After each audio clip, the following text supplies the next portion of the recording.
Hello, people. Welcome back to another video by your good friend Chad Marco. Yeah. The big Aniki is back.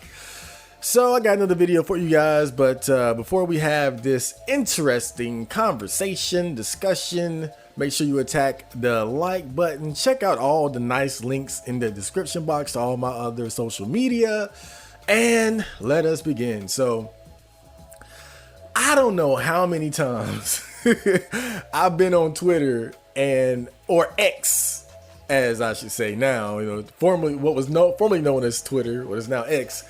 How many times I've been on Twitter and I see Elon Musk pop up and he's whining and talking about we don't have enough babies, make more babies, make baby. That's why this video is called the Make Babies Cult. And see, the reason why I call it that is because I've noticed that there are a lot of people like Elon Musk who they take great issue with people not wanting to have children, because they understand that, if there aren't enough children being born, who's going to take the reins of society?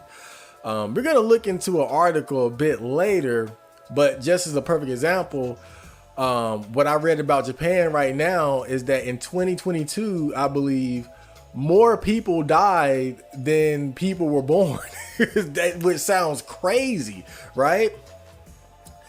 And so obviously something like that is not going to be sustainable. But, I want to talk about in this video why people are choosing not to have kids and the different things associated with that decision. And I want to talk about why I don't want to have kids, right? And I'll talk about my perspective briefly, but personally, when I think back, I never really wanted to have kids or get married in the first place. This isn't new news to you guys. I've told my story plenty of times, but mostly from the angle of like marriage. I would never get married, period. But children is different. I'm not adamantly against having kids. I never really wanted them. And now that I'm older and I'm thinking about, okay, would I ever have, I'm not 100% against it, but what are the circumstances and the conditions that would be necessary for me to feel like I should have kids? And the conclusion that I came to is that the only way I would be comfortable having children was if I had a lot of money. I feel personally, I wouldn't want to have kids if I'm living in the paycheck to paycheck bracket. I ain't even got a job, so let's not even discuss children. But basically, the only way I would want to have kids, I would have to be making good ass money. I would have to be making the amount of money to where I'm living at least in a middle class, predominantly white neighborhood. That's the only way. When I think back, it's kind of like what a friend told me a couple years ago. He asked me, he was like, didn't school feel like jail to you guys? I was like, yeah, damn, like we going to jail with Bloods and Crips and shit. I never thought about it like that, but it's true. Like, man, even something as simple as going to public schools, which is something that your children are going to have to do if you don't make enough money to put them in a better school or some type of private school or homeschool them. That's the type of environment that they're going to be subjected to. A public school where they're literally going to school with gangbangers and drug dealers and shit. That's what we were exposed to. That's what we had to deal with as kids. But I digress. That's just one of the many reasons why I wouldn't want to have kids as a person who's making like a ordinary amount of money. Because I think over half of the people who live in America live paycheck to paycheck. If you're a paycheck to paycheck guy, your kids are, not going to have the quality of education as well as other things that they could have if you have money. So for me personally, it's a money thing.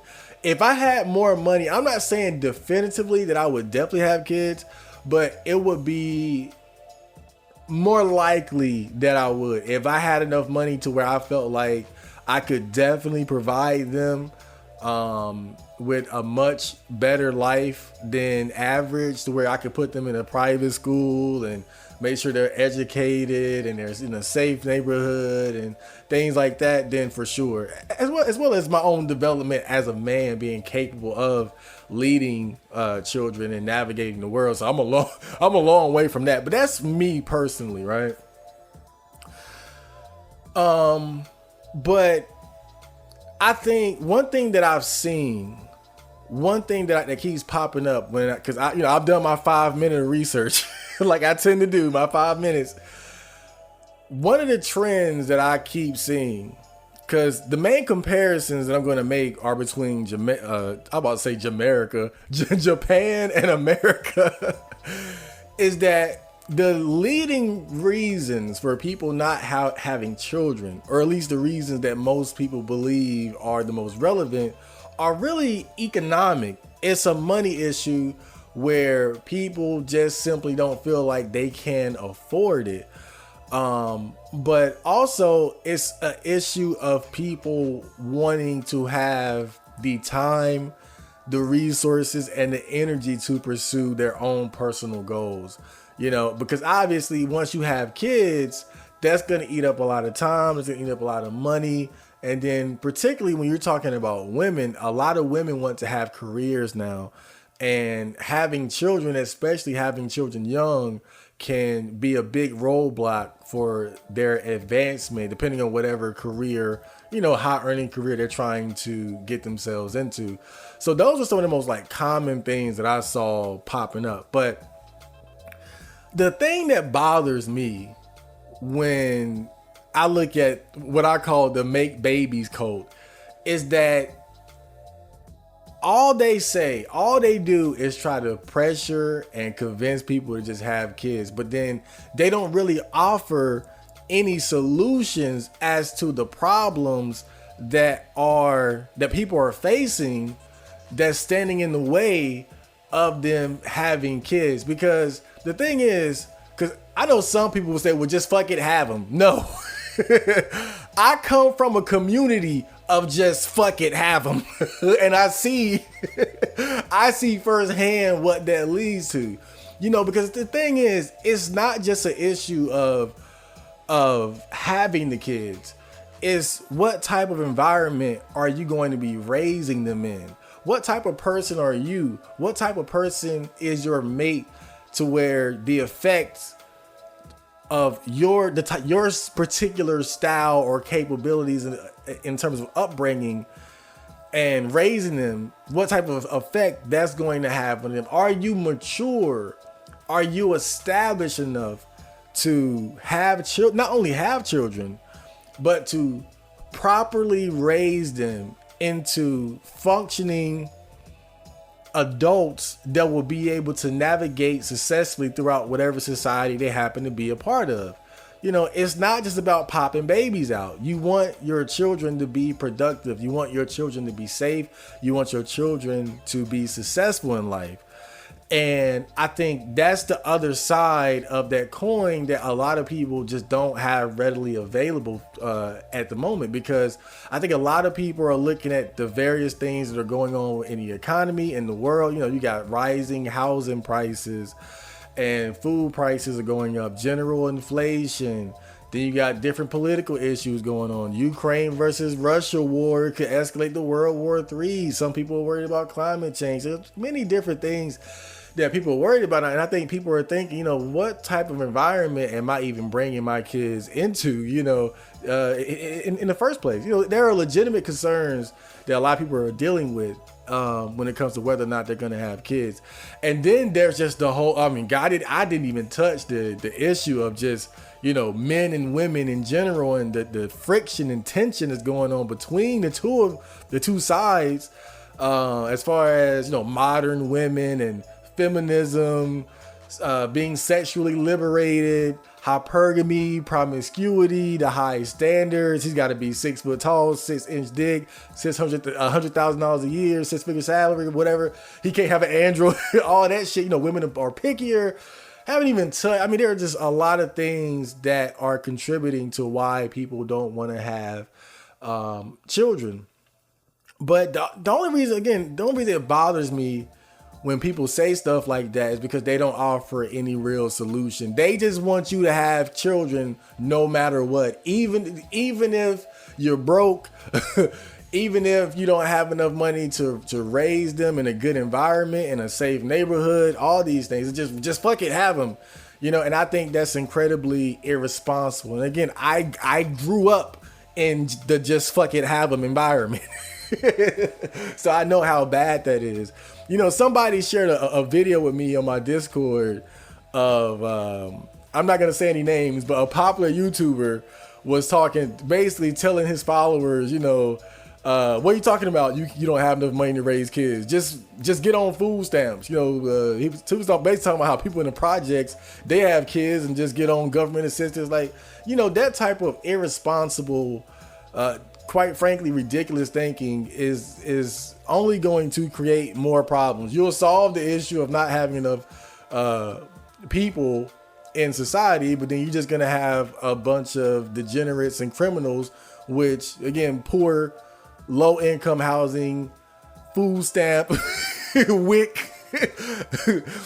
Section 8 vouchers type environments tend to produce. But I digress. So let's look at some articles, because I did do my 5 minutes of research. So let's get into that.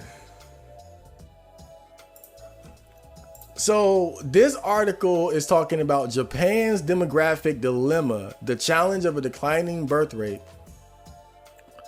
So let's get right into it. It says, understanding the cultural and social factors contributing to Japan's population decline. The reason why I picked Japan, which should be obvious to anyone who's been following this topic, but Japan is one of the best examples of a country that's facing a crisis due to a lack of reproduction or babies being born in their country. Japan is the country that comes up time and time again whenever this discussion is being had. And now other countries are following suit, but Japan is definitely number one. So Japan's Prime Minister Fumio Kishida has warned that the country is on the brink of not being able to function as a society because of its falling birth rate. With the number of yearly births falling below 800,000 for the first time in 2022, Japan is currently experiencing one of the most severe demographic crises in the world. According to Japan's health ministry, the number of newborns decreased to 799,728 in 2022, the lowest number since records began to be kept in 1899. At the same time period, it was reported that deaths increased 8.9% to 1.58 million. So there are only just under 800,000 people born in the same year that 1.5 million people died. So, I mean, that's pretty alarming. Prime Minister Fumio Kishida's recent speech to Parliament brought Japan's dropping birth rate into sharp relief. It's now or never to address the nation's population decline. He said in a 45-minute speech, adding that Japan is standing on the verge of whether we can continue to function as a society. He said that he eventually wants the government to double its spending on child-related initiatives. In April, a new government agency to focus on this problem would be established. So he said he wants the government to double its spending on child-related initiatives. So I wonder what type of initiatives would he be talking about? Is that like paid leave for pregnant female workers or something like that, or cheaper daycare or something? I have no idea, but it seems like they're trying. Dropping birth rates are a result of a number of reasons, such as growing living expenses and increase in the number of women in the workforce, as well as easier access to contraception, which encourages women to have fewer children. So I talked about some of that earlier as far as like the economic reasons, the growing living expenses. I think, quite frankly, people want to be comfortable. People always talk about how human beings, we're biological creatures, the biological purpose of reproduction. I think one thing that we want more than kids is to be comfortable. And I think when you look at how people a lot of people in Japan, they can see clearly that I'm gonna be more comfortable. I have more money and more freedom without kids than with them. I think more than anything, we are comfort creatures more than anything else. And they also mentioned contraception, which of course means that, you know, women can control whether or not they get pregnant. The declining social and cultural values are a major factor in Japan's low birth rate. Family, marriage, and having kids were very important in traditional Japanese society. The emphasis has changed recently, though, moving more towards independence and individualism. Many young individuals place greater importance on their professional and personal objectives than starting a family. Furthermore, because of the high expense of living and the demanding nature of contemporary lifestyles, some Japanese see children as a burden. And I can't lie, even myself, you know, when I look at my own situation, I feel very similar. Where I'm very much a individualist, and part of the reason why I don't want to have kids is that I love the freedom of, you know, not having other people dependent on you. I mean, that's just, to me, you know, I feel like my happiness is largely dependent on the amount of freedom that I have, you know, so I can definitely relate to that. And of course, they mentioned the high expense of living as well. I didn't know the cost of living in Japan was so high, though. Individualism has played a significant role in Japan's declining birth rate. Japan is a country with a collectivist culture where individuals are expected to prioritize the group's interests over their own. However, in recent years, there has been a shift towards individualism, where young people are more interested in pursuing their personal goals and ambitions rather than settling down and starting a family. One of the main ways in which individualism has affected Japan's birth rate decline is through the rise of the Frieder and Neat phenomenon. Dun dun dun! Look, I'm both of these. Watch. Frieder refers to young people who are not in full-time employment but are working part-time or temporary jobs. When I had my janitor job, it was a part-time job.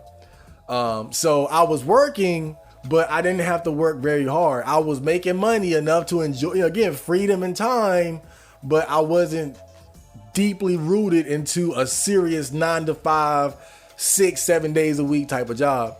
And Neat phenomenon. While needs refer to young people who are not in education, employment, or training, I was that, I wasn't, I am again. Many young people in Japan prefer this lifestyle because it allows them to have more freedom and flexibility to pursue their personal interests rather than being tied down to a traditional 9-to-5 job and family responsibilities. Another way in which individualism has affected Japan's birth rate decline is through the rise of the kankatsu trend, which refers to the pursuit of marriage as a personal goal. Many young people in Japan are more interested in finding a partner who shares their interests and values rather than settling down with someone their family approves of. So this is interesting because where I'm assuming most of us are from, you know, America, we don't have a word for people marrying who they want to, because we don't have things, at least not in recent times, anything close to like arranged marriages or anything like that, unless you're like a Jehovah's Witness or Amish. It's generally established that, you know, each individual goes out and finds a mate for themselves, man and woman. You marry the person that you meet and fall in love with, as opposed to your dad or your mom or your family setting you up with someone. You know, it's interesting because when I was going to school, there was a Middle Eastern kid. And I remember he ended up in an arranged marriage with this very pretty girl who was also, she was also of Middle Eastern descent. And I guess their families knew each other and they arranged for them to be married. And I believe they're still married to this day. But generally speaking, just don't see things like that in America. But it seems like in Japan, as the culture has been shifting and changing, that they're moving away from that. But it does make sense given, like this article says, the collectivist culture that used to be dominant in their society that's kind of going away. That, yeah, they probably practice a lot of arranged marriages and things like that. But If that's not happening and you as the individual are in control of that, then of course, yeah, it'll get put off. Instead of, it's kind of interesting because even in Welcome to NHK, Yamazaki, the big neat, big neat OG, I don't need no woman. His family actually set him up with a job on a farm and an arranged marriage at the end of the anime. So just kind of an interesting fact there. But let's continue. Let me see. This trend has led to a delay in marriage and a decrease in the number of children being born. In summary, individualism has contributed to Japan's declining birth rate by encouraging young people to prioritize their personal goals and interests over traditional family values and responsibilities. And, I got to be honest, as I read this, it resonates with me a lot because I feel like, when so many guys complain about being single, so many guys complain about not getting bit. Part of the reason why people wonder why I don't give a fuck is because I've always recognized that a big part of life being easier, more comfortable, and more freedom for you as an individual is simply not having kids. That's one of the main reasons why I never gave a fuck. Because I was like, freedom and like happiness through freedom or happiness through family. But the caveat on the family side of things is that, if you aren't ready for it, you can become overwhelmed, stuck in that 9 to 5, nagging wife, 3 kids. One of them wants to be a girl now. Right? Right? Who wants to do so? When I read this, it resonates with me so much, not just because I'm a freeder neat, but because even when I was young, I recognized that being a bachelor is like a cheat code in life. Children are the tax that you don't have to pay if you don't want to. That's why throughout history, there's always been an effort to tax bachelors. That's why even in modern times, instead of taxing bachelors directly, they just give tax incentives to people who are married and have kids. But I always understood that children are the tax that you can choose to pay or not to, simply by having them or not, and it's completely within your control. The difficulties of balancing work and family life is another significant factor in Japan's low birth rate. In the industrialized world, Japan has some of the greatest working hours and fewest vacation days, making it difficult for parents to raise kids and have a full-time job. Additionally, there aren't many affordable child care options, which discourages people from having kids. When I heard Japan had these issues, I immediately understood what it was. Because when you already have such a suffocating, demanding work culture, and you add a wife and kids or a husband and children on top of that, you're not going to have very much time for yourself. I think that, and I'm only just theorizing here, perhaps Japanese people have been influenced by America because we're a nation of strong individualism, right? Maybe they've been heavily influenced by us to the point where, they don't want to commit themselves to these obligations and responsibilities at the expense of their own freedom and enjoyment of life. When people talk about why is it like this, it's so, to me, it's crystal clear. You want to have time. You want to have money and freedom to enjoy your motherfucking life. That's just what it is. And especially for the Japanese, where like this article admits, they have a much more demanding work culture than we do in America. Japan is ranked one of the world's most expensive places to raise a child. Housing prices and education costs are particularly high, which can make it difficult for families to afford children. Japan's high cost of living, limited space, and lack of city-based child care services make it challenging to raise kids, which results in fewer couples having kids. The declining marriage rate, Financial strain, child care load, later childbearing, and infertility are also some of the variables influencing Japan's declining birth rate. The infertility aspect is another thing that I'm curious about, because I haven't researched this, but I've seen out the corner of my eye, different statistics and articles talking about how, fertility is down, however many percentages and whatnot here and there. But that's just something that I would have to look further into later.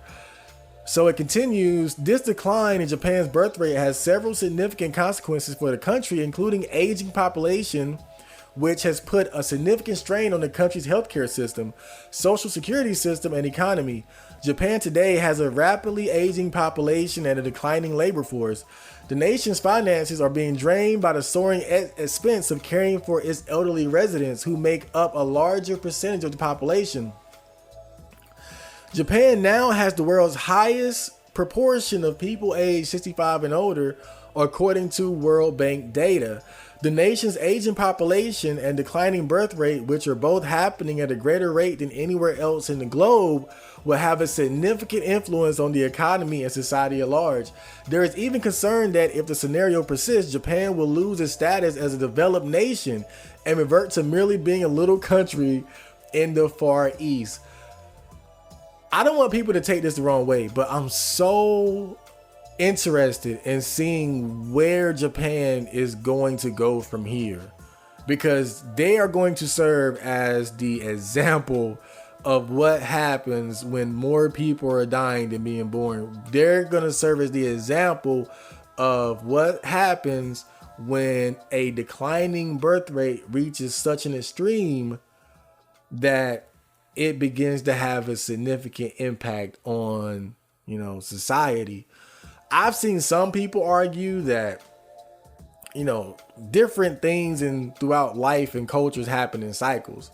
So I've seen people say basically that, this is just the inevitable low before the inevitable rise. Again, I don't know.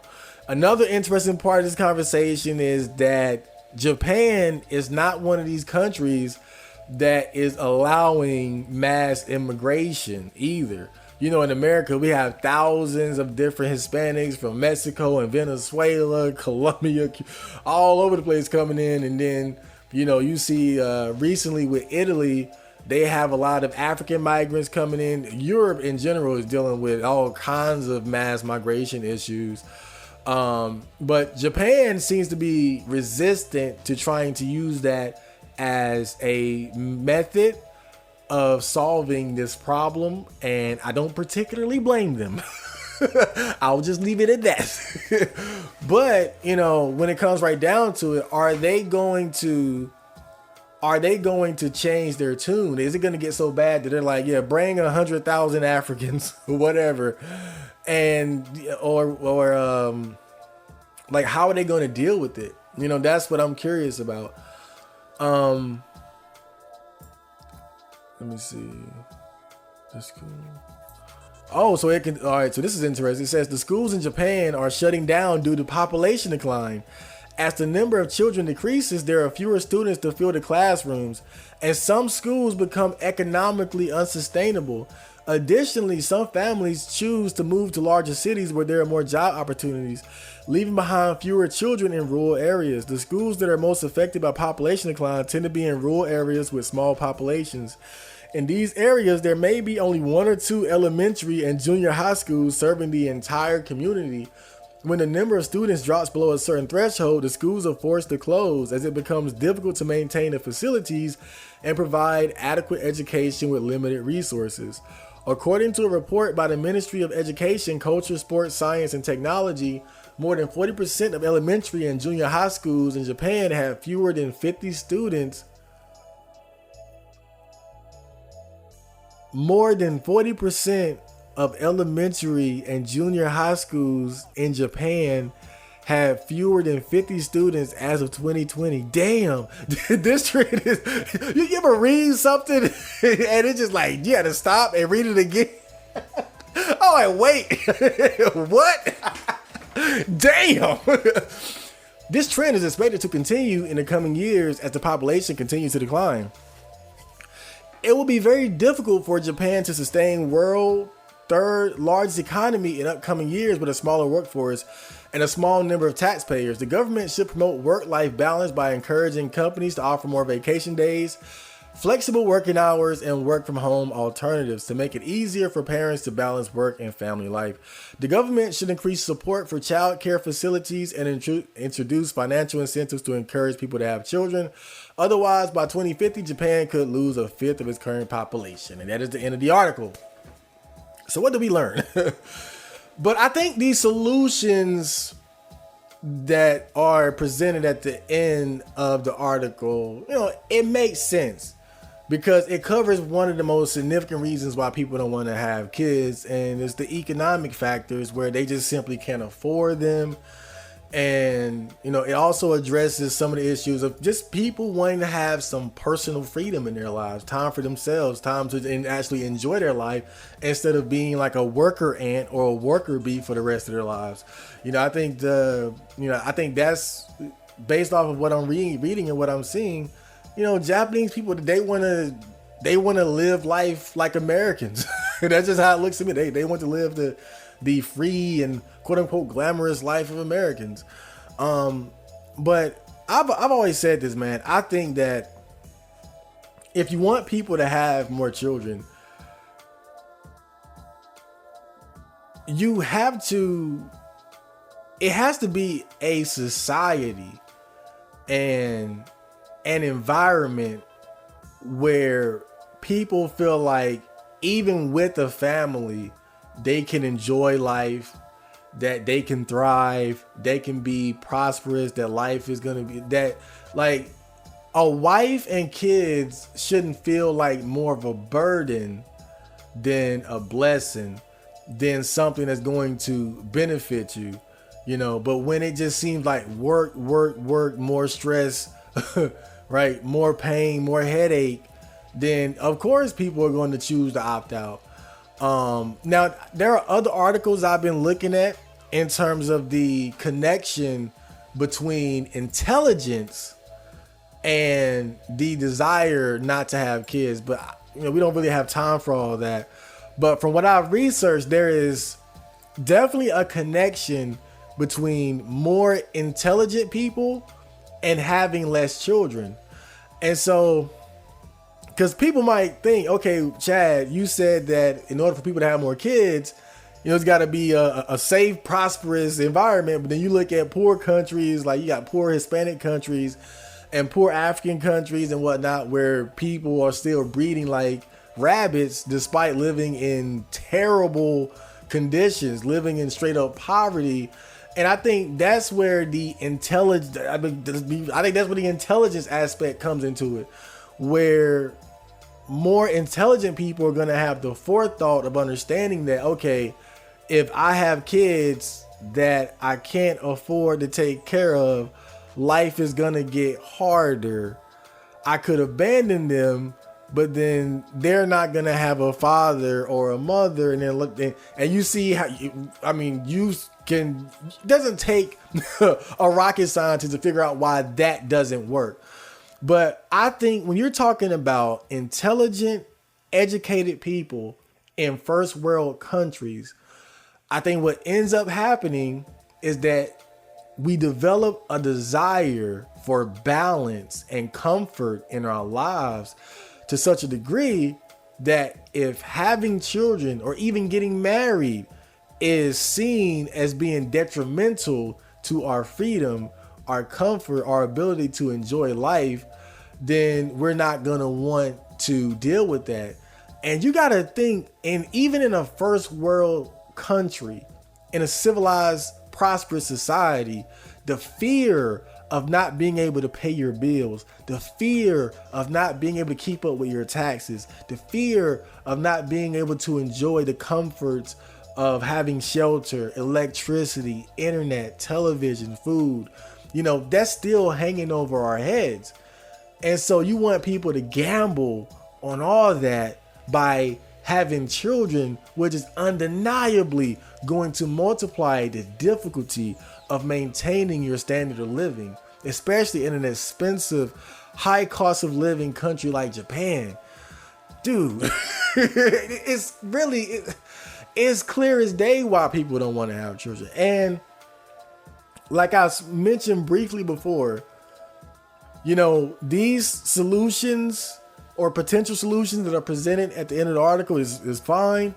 But I think one of the hardest things to deal with, because I think was just as or close to as significant as the economic issues, is going to be the issues between men and women and how much has changed as far as our relationship now that women have, you know, at least in my view, rightfully so, gained so much freedom and rights to live their life the way they want to, and the difficulty and changes that have come along with that in terms of things like hypergamy and whatnot. Like, I was watching a Aaron Clary video, and he was reading an article about how in China there's such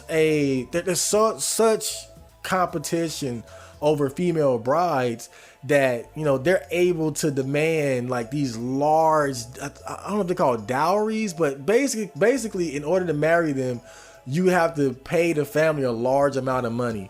You know, like the equivalent of what would be like, you know, $50,000 or 50,000 American dollars, or sometimes 100,000 or something like that. Like, that's how bad it's gotten, you know. And so with women having the freedom to choose their mate, and again, we all know women are just naturally more selective, hypergamy. They're gonna want the men to make as much or more than them.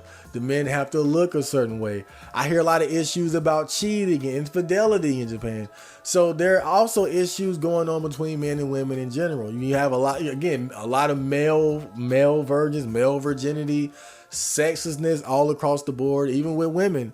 So I think that's another significant part of it that the article didn't even address. And I think that's going to be probably the most difficult aspect of it to address, because a lot of it comes down to the fact that we have strayed from the traditional model of, you know, men being the primary breadwinners and women not having as much freedom and mobility as they do now. We're not playing that game anymore. So how do we adjust to where, you know, there's going to be a woman, at least one woman for every man, you know, and then you have, at least in, you know, America and all different countries, you have this influx of majority male immigrants. What is that going to do to the dating dynamic? You know, it's crazy, man. But yeah, man, it's one of those things where, as much as Elon Musk and the trad cons might want people to just mindlessly reproduce, it's not gonna happen, you know, because people have too much good sense to put themselves in such a bad situation, you know, where for all evidence is pointing towards, you know, the first world, pretty much every first world country getting worse and worse as we're moving forward. You know, it's not going to happen. I don't see it happening. Like, people aren't just going to do it out of the kindness of their hearts. Nah, people are going to get more and more selfish and be more individualistic as time goes on, because it's becoming a necessity, especially when it's clear that, you know, a lot of our governments don't have our best interests at heart.